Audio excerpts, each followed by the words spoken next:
Abra sua Bíblia, querido, por favor. Segundo Crônicas, capítulo 20, vamos continuando o texto da palavra de Deus, onde nós já estamos falando já há 2 semanas, vamos entrar na 3ª semana falando sobre esse texto, falando sobre Josafá, em nome de Jesus. Aleluia, aleluia.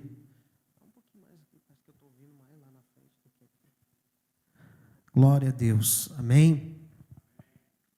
Todos acharam? 2 Crônicas, capítulo 20. Vamos ler a partir do versículo 16. Nós paramos no versículo 15, né? Então vamos ler a partir do 16. Todos acharam? Amém? Amanhã descereis contra eles. Eis que sobem pela ladeira de Ziz, e os achareis no fim do vale, diante do deserto de Jeruel. Nessa peleja não tereis de pelejar. Parai, estai em pé, e vede a salvação do Senhor para convosco, ó Judá e Jerusalém. Não temais, nem vos assusteis, amanhã saí-lhes ao encontro, porque o Senhor será convosco. Então Josafá se prostrou com o rosto em terra, e todo o Judá e os moradores de Jerusalém se lançaram perante o Senhor, adorando ao Senhor. Levantaram-se os levitas, dos filhos dos coatitas e dos filhos dos coraitas, para louvarem o Senhor, Deus de Israel, com voz muito alta. Jesus. Segura o Conrado aí. Confere, não estragou? Não, está tudo tranquilo. Amém? Vamos em frente aqui. O coração chegou a acelerar agora, irmãos. Então Josafá se prostrou com o rosto em terra, e todo o Judá e os moradores de Jerusalém se lançaram perante o Senhor, adorando o Senhor. E levantaram-se os levitas, dos filhos dos coatitas, dos filhos dos coraitas, para louvarem o Senhor, Deus de Israel, com voz muito alta. E pela manhã cedo se levantaram e saíram ao deserto de Tecoa. E saindo eles, pôs-se em pé Josafá e disse: ouvi-me, ó Judá, e vós moradores de Jerusalém. Crede no Senhor vosso Deus e estareis seguros. Credes nos seus profetas e prosperareis. E aconselhou-se com o povo e ordenou cantores para o Senhor, que louvassem a majestade santa, saindo diante dos armados e dizendo: louvai ao Senhor, porque a sua benignidade dura para sempre. E ao tempo em que começaram com júbilo e louvor, o Senhor pôs emboscadas contra os filhos de Amon e de Moabe e das montanhas de Seir, que vieram contra Judá e foram desbaratados. Até aí, em nome de Jesus. Sente, querido, em nome do Senhor.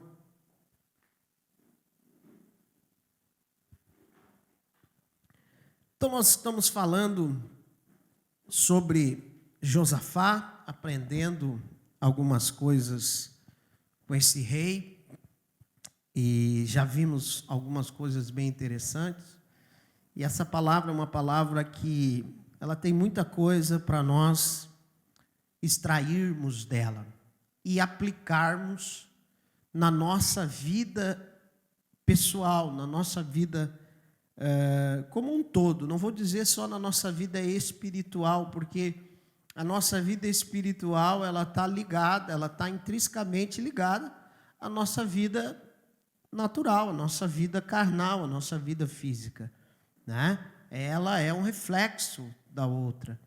Uma está ligada à outra. É por isso que Paulo vai dizer aos Gálatas, capítulo 2, versículo 20, eu acho interessante que Paulo diz assim: já não sou mais eu quem vivo, né? Na sua vida, ele está dizendo, já não sou mais eu quem vivo. E aí ele diz, é Cristo que vive em mim. Né? Mas ele não fica só aí, ele vai dizer, a vida que vivo aonde? No Espírito?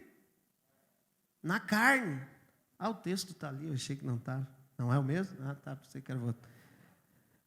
A vida que vivo na carne. O que é a vida que você vive na carne?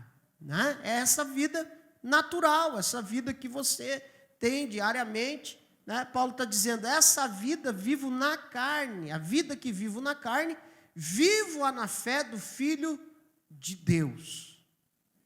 Amém, meus irmãos? Conseguiu compreender? Então, o que isso significa? Que Paulo está dizendo que a minha vida espiritual e a minha vida carnal, elas andam junto.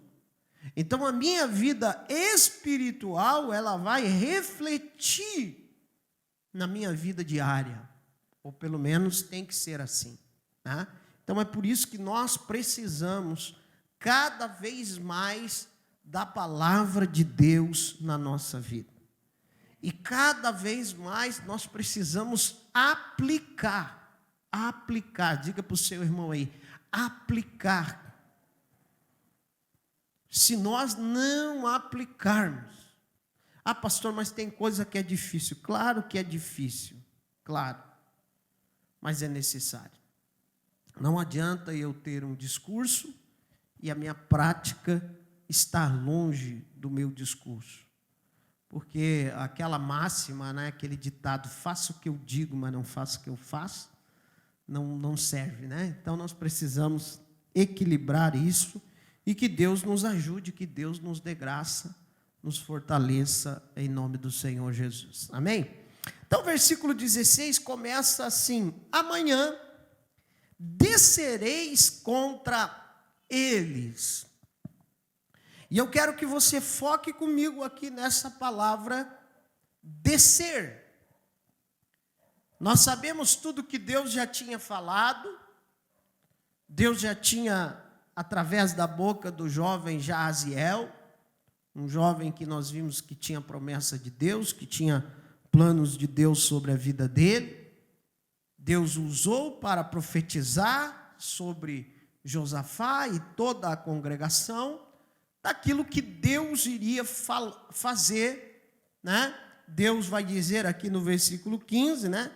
Pois a peleja não é vossa, senão de Deus. E aí aqui o Senhor diz, amanhã descereis contra eles. Uma ordem, está dizendo, amanhã vocês vão ir e vão enfrentar essa batalha, essa dificuldade, ainda que eu vou pelejar por vocês. Mas quando eu li esse texto, o Espírito Santo falava muito forte ao meu coração, descereis. Eu quero trazer o descereis nessa noite para o contexto espiritual. Amém? Não existe vencer uma batalha, não existe vencer uma luta, ainda que Deus diga que vá pelejar por nós, sem que nós venhamos a descer. Descer na conotação, no sentido espiritual, fala de humilhação. Fala de nos humilharmos.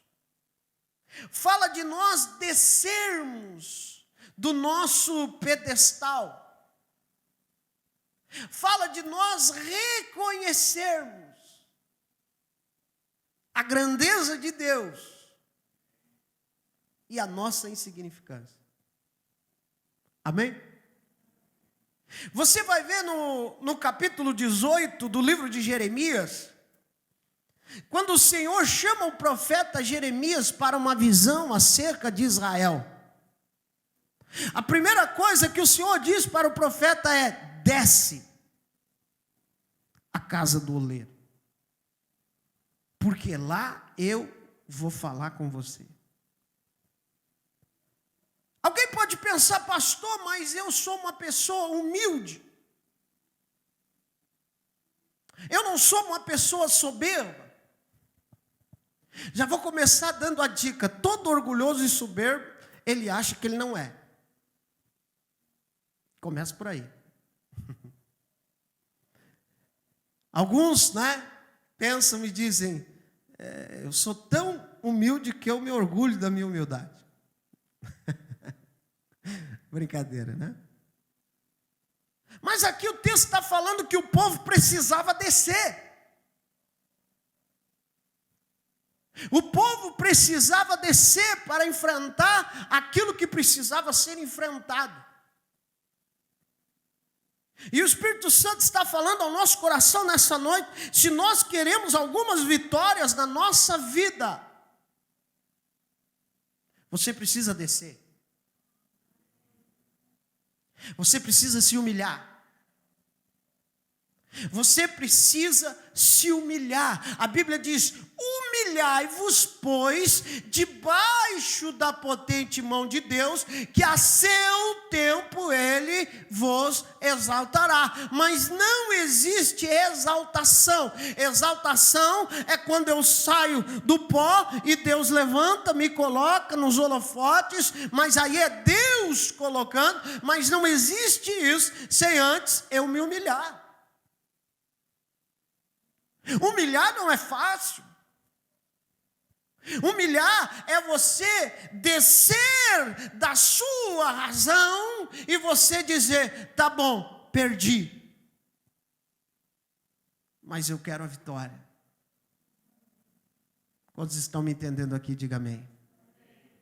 Então descer, irmãos, fala de nós nos humilharmos, de nós reconhecermos que nós precisamos entregar.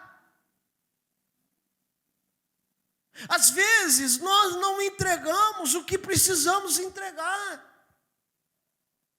Jesus falava muito sobre isso. Ele vai dizer assim, aquele que quiser ganhar a sua vida, o que acontece? Perdê-la. No reino você precisa muitas vezes perder para ganhar.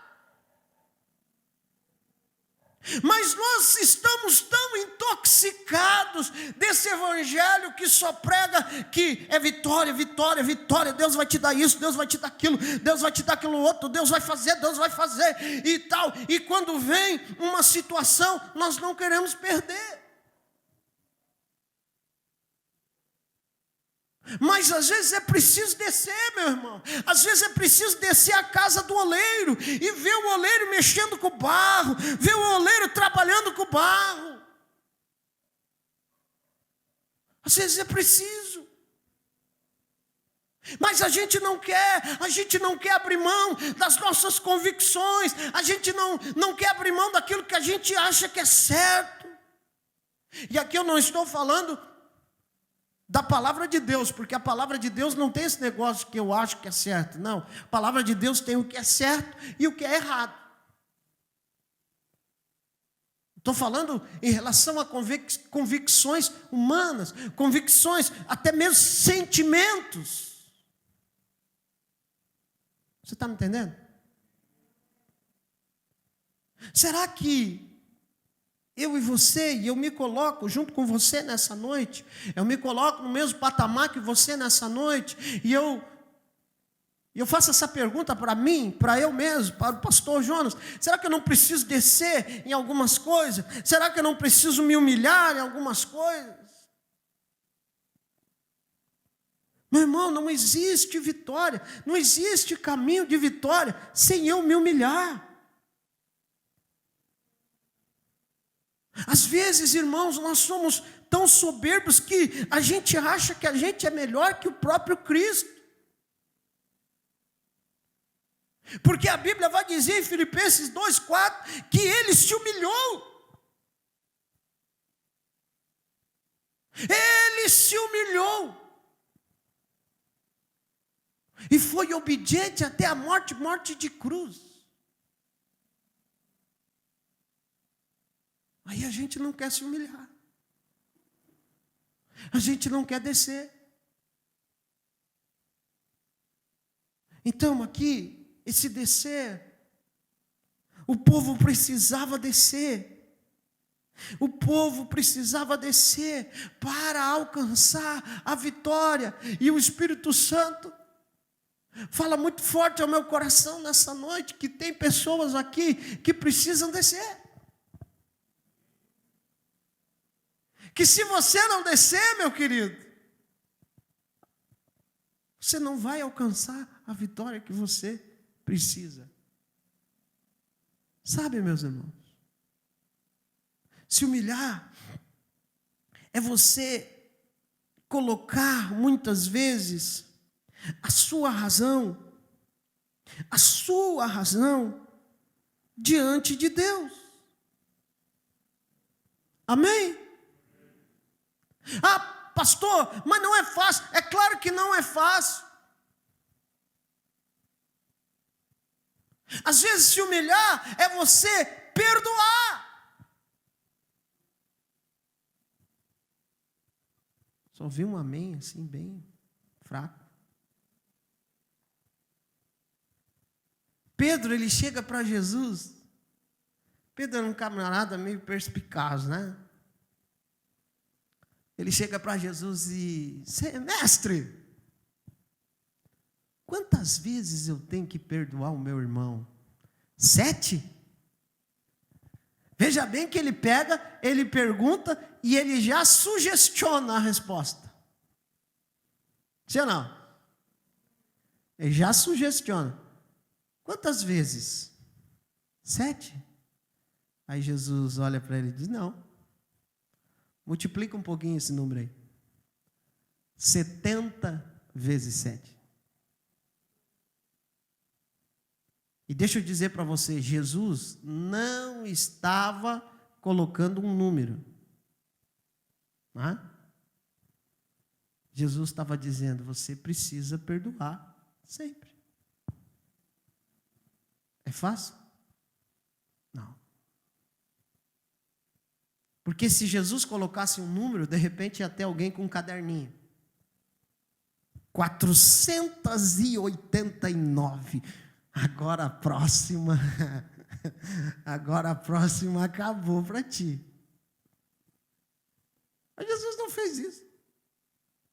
Jesus foi além, ele pega e vira a coisa, ele diz, olha, na lei está escrito assim, mas eu vos digo porém. A lei diz, ame. Ele diz, porém, eu vos digo, amai os vossos inimigos. E aqueles que vos perseguem. Amém. Vocês estão aí? Amai os que vos perseguem. Ontem na aula de teologia nós estávamos falando de linguagem figurada, linguagem literal, né? Algumas coisas que Jesus usou, que era uma linguagem figurada, que nós não poderíamos, né, ler literalmente, como quando Jesus falou, se o teu olho te faz pecar, arranca ele, né? Era uma linguagem figurada. Jesus não estava dizendo para você arrancar o olho. Mas nesse texto a linguagem não é figurada. A linguagem é literal. Então deixa eu dizer uma coisa para você nessa noite, querido. Desce.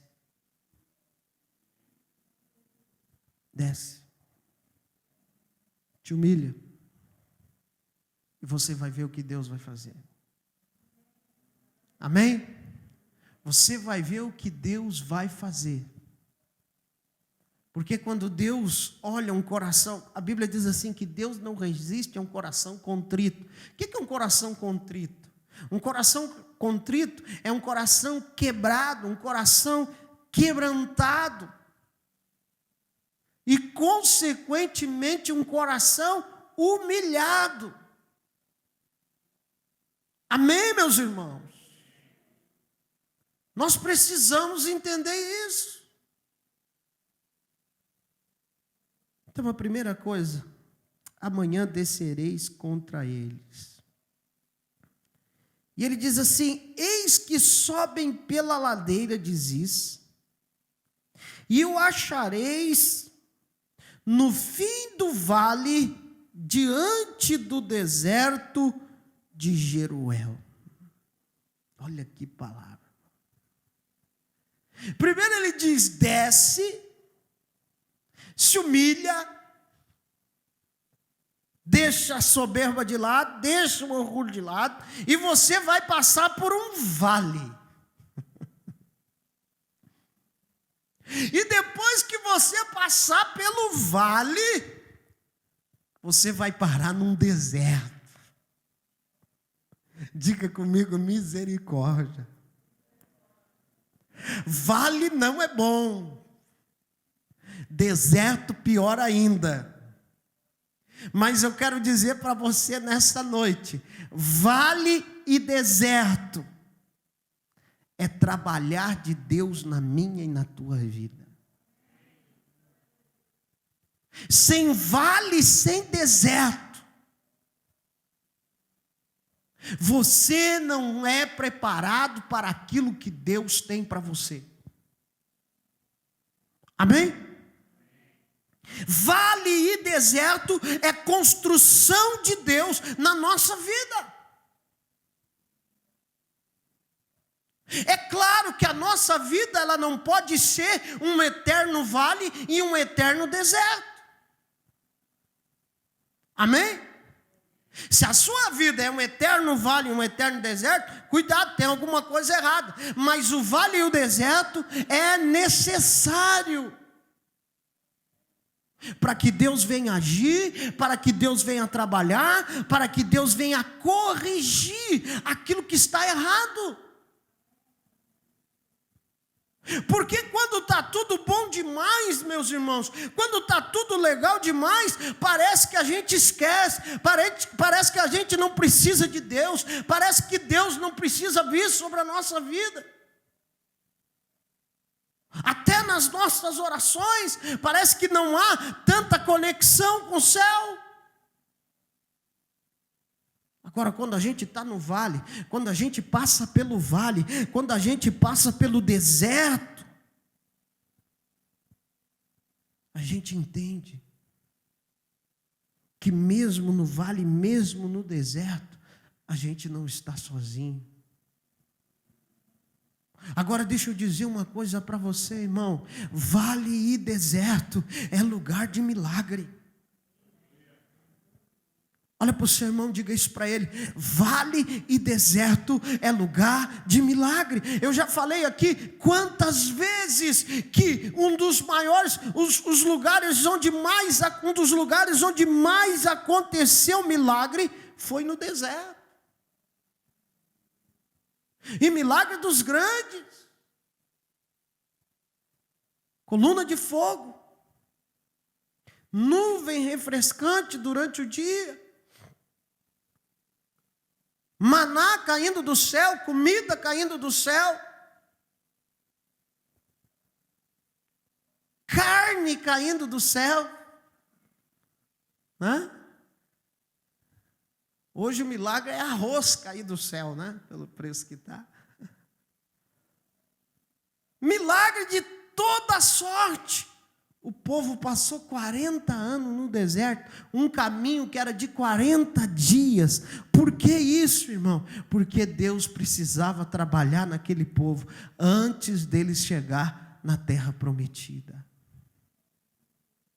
Quem sabe você está no vale, quem sabe você está no deserto, mas eu quero dizer para você, em nome de Jesus, Deus está trabalhando.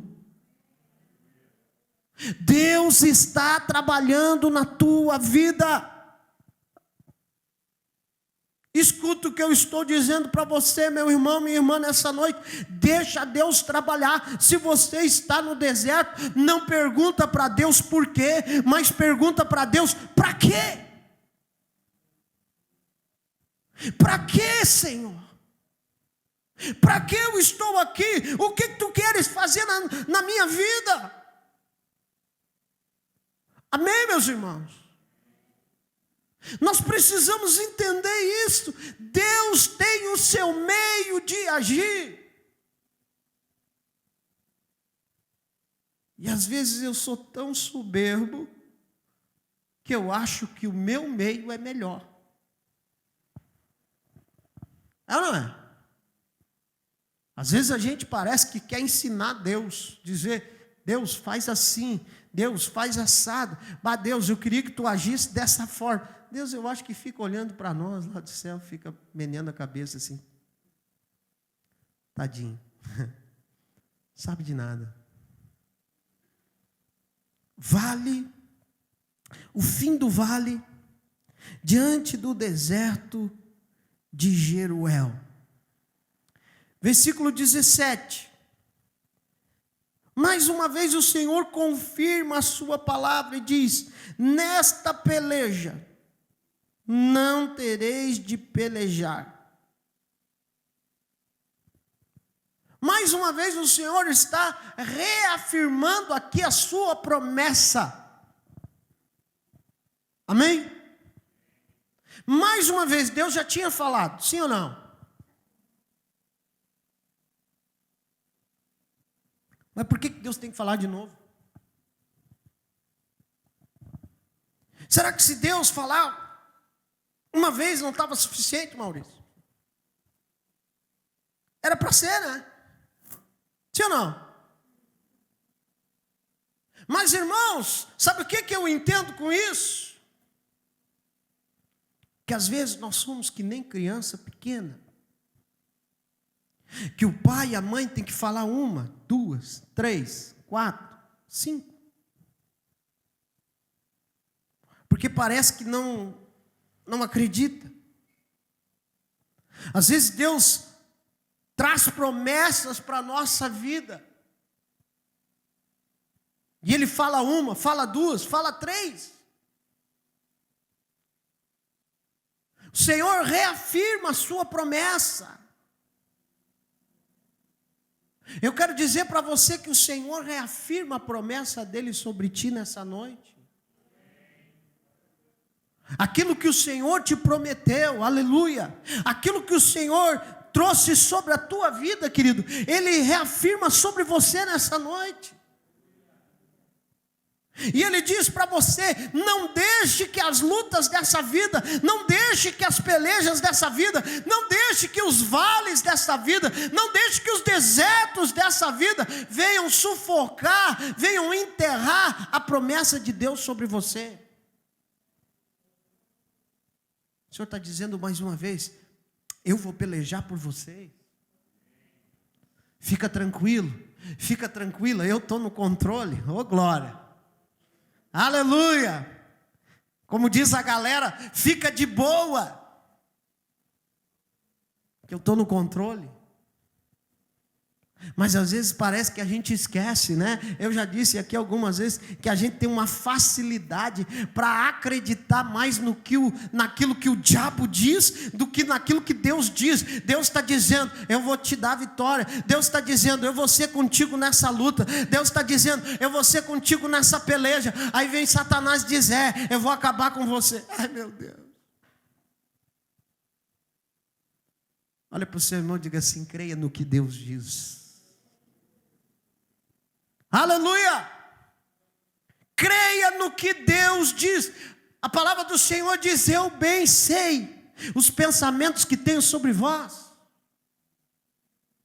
Amém? O Senhor sabe, meu irmão. Então fica tranquilo, acredita naquilo que Deus diz sobre você. Nesta peleja não tereis de pelejar. Parai. Eita glória. O Senhor está dizendo: eu vou pelejar por vocês. Sabe o que vocês vão ter que fazer?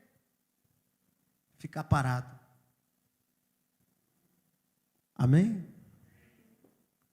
Sabe o que vocês vão ter que fazer nessa batalha? Fica parado. Fica quieto. O Maurício pregava aqui esses dias e ele dizia que nós vivemos num tempo que a gente é forçado, quase que forçado, a opinar sobre tudo. E é verdade. E é verdade. São situações quase que diárias que às vezes a gente precisa se expressar, e há momentos que sim, que a gente não pode se omitir em algumas coisas. Nós precisamos falar, dar a nossa posição, principalmente em relação àquilo que é de Deus, em relação à palavra do Senhor. Mas há momentos que a gente perde a chance de ficar quieto. Amém. Há momentos que Deus está dizendo, para! Há momentos que Deus está dizendo, não te manifesta. Fica parado, eu estou lutando por você. Eu estou pelejando por você. É o que está lá no Salmo 46, eu acho, 10, que vai dizer, ou 91, 10, agora me confundi aí. Mas diz assim, aquietai-vos e sabei que sou Deus. Acertei, a memória ainda está um pouco boa. Aquietai-vos e sabei que eu sou Deus. Amém? Você crê que Deus é Deus na tua vida? Amém? Você crê que Deus é Deus na tua vida? Então escuta o que ele diz aqui. Aquietai-vos, sabei que sou Deus. Serei exaltado entre as nações, serei exaltado sobre a terra.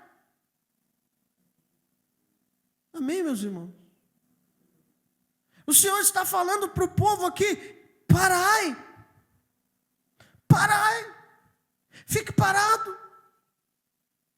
Há momentos, irmãos, que Deus está dizendo, não faça, para.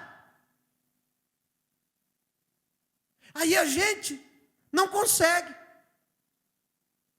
A gente quer se movimentar. E Deus está dizendo, não é hora de se movimentar.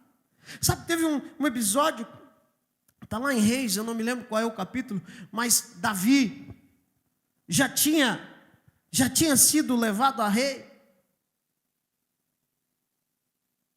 Aí a Bíblia vai dizer que os filisteus vieram contra Davi, ficaram sabendo que Davi tinha tomado posse, e agora os filisteus vêm contra Davi, e a Bíblia diz que Davi sobe a fortaleza, e ele vai lá orar, e pergunta ao Senhor, Senhor, eu devo ir contra os filisteus? E o Senhor diz, vai que eu vou te dar vitória. Davi foi lá, venceu os filisteus. Aí daqui um pouco de novo, mesma coisa. Os filisteus se juntaram com maior força ainda, vieram contra Davi. E a Bíblia diz que Davi agora desce e vai orar. E aí quando Davi vai orar, Deus disse para ele, não vai. Não vai, Davi. Faz a volta pela floresta, fica lá de trás da copa das amoreiras, fica lá, foge, te esconde. Aí eu fico imaginando Davi falando isso para os seus capitães. Sabe aqueles que a Bíblia diz que com uma lança matou 800, se não me engano é joiada. O outro lutou tanto que a espada deu um tipo de uma cãibra, a espada ficou colada na mão dele, matou 300. Aí Davi chegando para esses caras e dizendo, olha, vamos fugir. Um deve ter olhado para o outro e deve ter dito, o que está acontecendo com Davi? Matou filisteu desde a sua mocidade, agora está com medinho dos caras. Que história é essa? Mas a Bíblia diz que Davi obedeceu ao Senhor, fugiu e ficou quieto, ficou parado. Até o momento que o Senhor disse para ele: Davi, a hora que a copa das amoreiras começar a mexer, aleluia, aleluia, quando a copa das amoreiras começar a mexer, Davi, chegou a hora de você ir para a batalha. E sabe o que a Bíblia diz? Que quando Davi vai à batalha, Davi estraçalha com os filisteus, e depois disso você não vê mais falar de filisteu contra Davi, irmão. Amém? Sabe o que isso significa? Isso significa que quando nós ficamos parados e nós vamos à luta, quando Deus manda, a vitória é completa. Às vezes você vai na sua própria força, você luta e a luta vem de novo. Mas quando você fica parado, quando você fica quieto e você vai na ordem do Senhor, a vitória que Deus vai te dar é total. Recebe essa palavra em nome de Jesus. A vitória que Deus vai te dar é total. Parai. Para de querer lutar com as tuas próprias forças. Fica quieto. Te acalma. Então ele diz: parai, estai em pé. Parar não significa baixar a guarda. Amém? Parar e ficar quieto não significa você jogar a toalha. Aqui está dizendo: parai e estai de pé diante do Senhor. Esse é o segredo.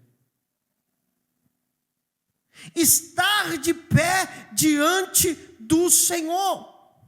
Estai de pé e vede a salvação do Senhor para convosco. Irmãos, às vezes as situações, os problemas, as dificuldades, as dores da alma querem nos derrubar. Sim ou não? Querem nos prostrar. Satanás, ele quer fazer com isso aquilo que ele tentou fazer com Jesus. Como assim? A Bíblia diz que Jesus, depois do batismo dele no Jordão, ele não foi para um churrasco, né? Ele não foi para uma festa. A Bíblia diz que ele foi levado pelo Espírito para o deserto. 40 dias. E aí Satanás vai lá tentar Jesus. E uma das coisas que ele disse foi: tudo isso te darei se prostrado me adorares. Sabe o que Deus estava trazendo ao meu coração quando eu lia essa parte e preparava essa mensagem? Que às vezes tem coisas na nossa vida que vem porque Satanás quer que a gente se prostre diante daquela situação. E quando você se prostra diante daquela situação, você está quase que adorando a Satanás. Porque aquela situação quem colocou foi ele. E se você se prostrar diante daquela situação, de uma certa forma você está adorando Satanás, assim como ele queria que Jesus se prostrasse diante dele. Você está entendendo? Então deixa eu dizer para a tua vida: não te prostra. Aleluia. Eu sinto a autoridade de Deus nessa palavra, irmão. Não se prostra. Diga para o seu irmão aí: não se prostra. Eu não sei o que é, mas não se prostra. O texto aqui está dizendo: estai de pé e vede a salvação do Senhor para convosco. Quem quer a salvação? Eu quero. Agora o texto aqui está dizendo que vai ver a salvação quem estiver de pé. Por isso que Paulo vai dizer: aquele que está de pé, cuide para que não caia. Satanás quer te derrubar, Satanás quer acabar com você, mas esteja de pé e você vai ver o grande livramento, a grande salvação que o Senhor vai trazer sobre a tua vida. Quem crê, dá glória a Deus, dá aleluia. Diga: eu creio, eu recebo essa palavra em nome de Jesus. E ele diz então: e vede a salvação do Senhor para convosco, ó Judá e Jerusalém, não temais, nem vos assusteis. Mais uma vez o Senhor está aqui tirando o medo daquele povo, tirando o assombro daquele povo e dizendo: não temas, não se assustem, amanhã saí-lhes ao encontro, porque o Senhor será convosco. Está assustado por quê, meu irmão? Está com medo por quê, meu irmão? O Senhor é contigo. Aleluia. Irmãos, nós precisamos equalizar o nosso discurso e a nossa prática.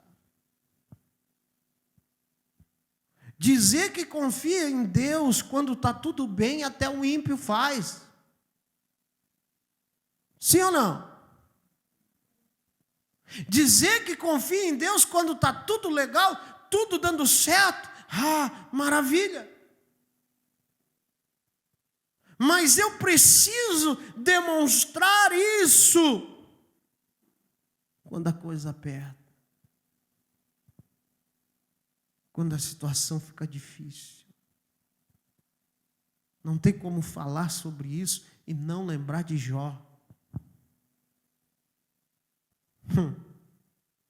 Irmão, que Deus nos livre e nos guarde da gente não passar nem 5% do que Jó passou. E não era porque ele estava em pecado, muito pelo contrário. A Bíblia diz que ele era homem íntegro, justo e se desviava do mal. Amém? E mesmo assim, na verdade, por causa da sua fidelidade, por causa da sua entrega, Jó sofreu tudo que ele sofreu. E mesmo assim, ele teve a capacidade de dizer: eu sei que o meu Redentor vive. E ele há de se levantar em meu favor. Amém, meus irmãos? Às vezes a gente não está nem 1% de Jó. E já está querendo jogar a toalha. Aqui o Senhor está dizendo: não temas, não se assuste. Continue. Ele está dizendo: saí-lhes ao encontro, porque o Senhor será convosco. Que Deus prospere essa palavra no teu coração. O Espírito Santo disse amém. Disse: tu já falou o que era para falar, o que tu falar agora é por tua conta. Então eu vou parar, né, irmão? Mas essa palavra pulsou muito forte. E eu sei que o Espírito Santo está falando com pessoas aqui essa noite. Então eu quero convidar você para ficar de pé.